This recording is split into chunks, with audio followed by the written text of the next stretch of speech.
always tell people, it is not worth your while making your own jump rings because they're labor intensive, very inexpensive to purchase, plentiful, and factories can be ordered to be pre-hardened, which I do. So it's just not worth your time. However, there is an exception to this rule, and that is when you are looking for a jump ring that no one stocks because of very specific needs. For example, I wanted a very small jump ring to go through this tiny curb chain for a permanent bracelet. The only kind of wire that goes through this is 28 gauge wire, and no one stocks that in sterling silver because sterling silver is rather soft. And when you have it super fine like that, the only use would be if you are welding. And vast majority of people who are welding would be using slightly bigger, so to add on clasps. Anyway, it's impossible to find it readily made on the market. So I'm going to teach you how to make these yourself. It doesn't take a lot of material. What you'll need is wire. I've got mini screwdriver from the dollar store because I like the size for the circumference of the jump ring. But if you want to make them bigger, you could use a skewer, toothpick, or whatever that is hard enough and consistent. Then pair of cutters and a marker. And then I am going to show you how to weld a very fine jump ring. And then below this video, I'm going to include some information about the micro welder as well as the wire and the chain that I'm using. I hope you enjoyed this video. I like the size of this. I'm going to first cut off some because what's going to happen is it'll keep winding on the other side.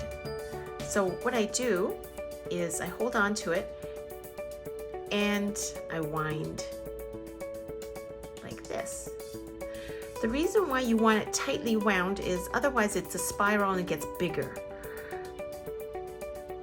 So I'm going to wind it like this, and as I make it smaller, tighter, it gets smaller, and so now I have a lot of jump rings that are same size. But before I cut it, I use a marker to mark a line. Now the reason is, once you let go, it unwinds to all sorts of sizes. But now I've got it marked,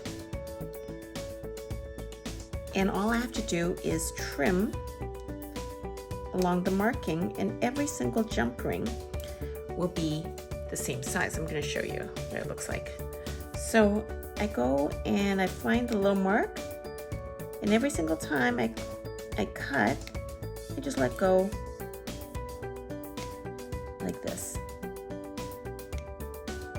So I'm just going to leave that for now.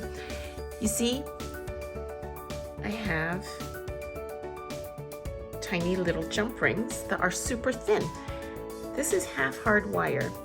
And if you are using soft wire, you can just afterwards hammer slightly or work it or shake it. There are ways of hardening wire. Okay, so now what I do is, like I was saying before, when you cut with a flush cutter, this side is flat, but then this side is pinched like this. You just need to flip your pair of pliers around and cut on this side so that they're flat and you have maximum meeting space. And it's not difficult. Let me see if you can see. I'm not sure if you can see which side is the pointy side, but on this side it is, and I can see it. I can see it with my naked eye, the side, and then I just trim a little bit. Don't trim too much, because otherwise it will not be a circle when you join them together. And then what I'm going to do now is I'm going to first close the jump ring by shifting it this way. It's very small. And instead of doing this so that it turns into an oval, I'm going back and forth until I get somewhat of a circle. So, let's see. So this is not circular, but that's okay. I can then pinch this way a little bit, press down.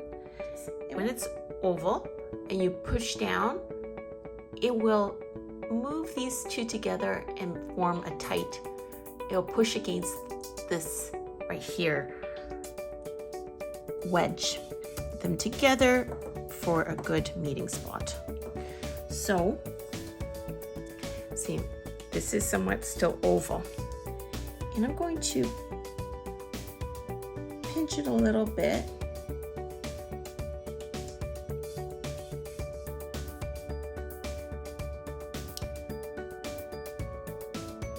Yeah, I decided to make this really small. You don't have to make it this small, but I want it really small because the chain is fine.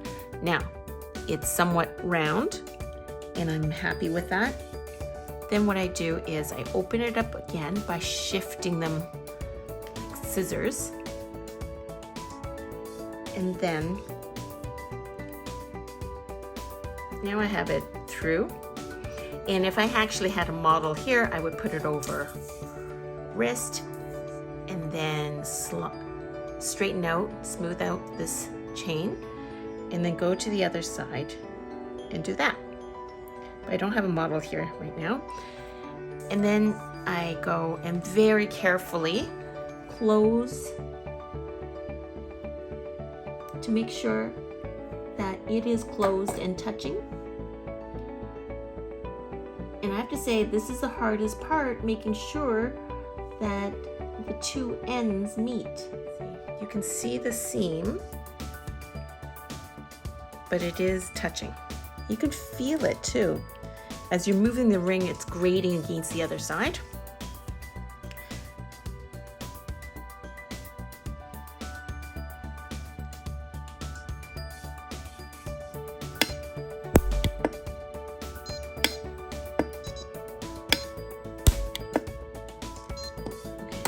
Let me see if that has worked. I'm going to see if I can refocus this. This is what it looks like that I've made. I'm not sure if you can see that. So it has not opened again, despite the fact that I took 2 pairs of pliers and really twisted. Now it's all mangled. So that gives you an idea that it has worked, and it does work.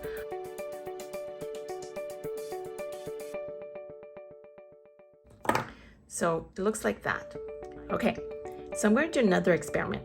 Say if my jump ring is this small, but I really want them close together, these 2 chains.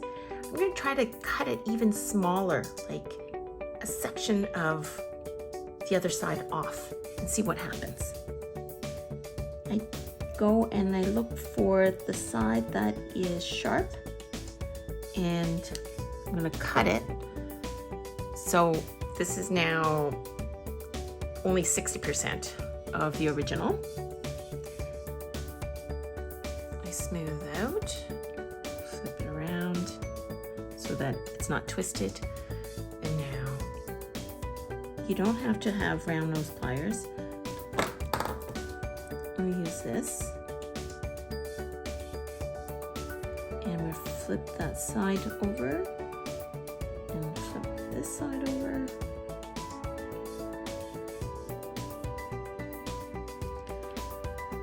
So basically, it's like this. I go curl and before putting it like that together. It's not closed, but it's gone circular. And then now from the top, so it's like this. From the top, we'll push down so that it closes like that.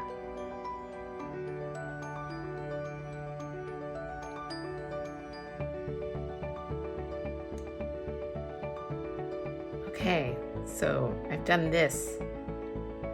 We will see what happens. I'm gonna clip my alligator clip. Okay, so there isn't a whole lot of room. There's a seam right there. And now I'm going to weld it.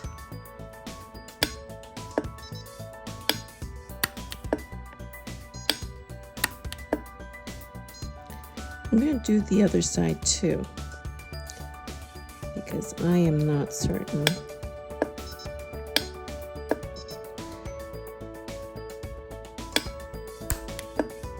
Okay, let me see. Okay, so this is how small it is, because I cut off some of the jump ring and then curled it back in. And I removed the fire scale, and I think this has worked. So what I'm going to do is I'm going to, because how I know just from seeing it is that the center is shiny and it's melted, and it has worked. And that is how small it is. So this is non-trivial. This is what it looks like with jump ring. This is what it looks like without a jump ring, where I ball both sides of the chain and then weld the two balls together and flatten out the chain. And that is also how you make any size of jump ring you wish. And this will work for any sort of chain that has a loop, a link that you can fit a wire through.